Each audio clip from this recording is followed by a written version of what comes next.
The students of grade 8 and 9 are here to perform the next performance to the beautiful tribute to Lord Shiva. Let's visualize the divine form of Shiva in the form of dance. Let's welcome them with a big round of applause.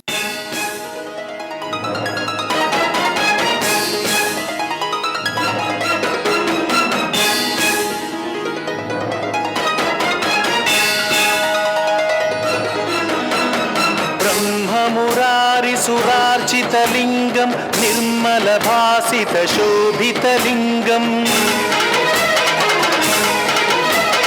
जन्मज दुःखविनाशकलिङ्गं तत्प्रणमामि सदा शिवलिङ्गम् देवमुनिप्रवरार्चितलिङ्गं कामदहनकरुणाकरलिङ्गम् रावणदर्पविनाशकलिङ्गं तत्प्रणमामि सदा शिवलिङ्गम्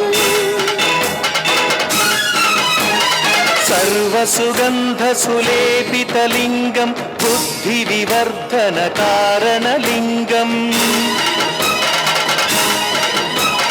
सिद्धसुरासुरवन्दितलिङ्गं तत्प्रणमामि सदा शिवलिङ्गम् कनकमहामणिभूषितलिङ्गं फणिपतिवेष्टितशोभितलिङ्गम् दक्षसुयत्नविनाशनलिङ्गं तत्प्रणमामि सदा शिवलिङ्गम् कुङ्कुमचन्दनलेपितलिङ्गं पङ्कजहारसुशोभितलिङ्गम् सञ्चितपापविनाशनलिङ्गं तत्प्रणमामि सदा शिवलिङ्गम् देवगणार्चितसेवितलिङ्गं भावैर्भक्तिभिरेव च लिङ्गम् दिनकरकोटिप्रभाकरलिङ्गं तत्प्रणमामि सदा शिवलिङ्गम् अष्टदलोपरिवेष्टितलिङ्गं सर्वसमुद्भवकारणलिङ्गम् अष्टदरिद्रविनाशनलिङ्गं तत्प्रणमामि सदा शिवलिङ्गम्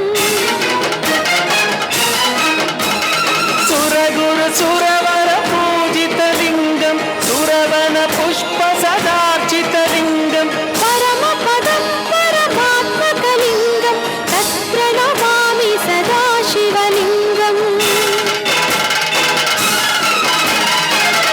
लिङ्गाष्टकमिदं पुण्यं यः पठेच्छिव सन्निधौ शिवलोकमवाप्नोति शिवेन सह मोदति।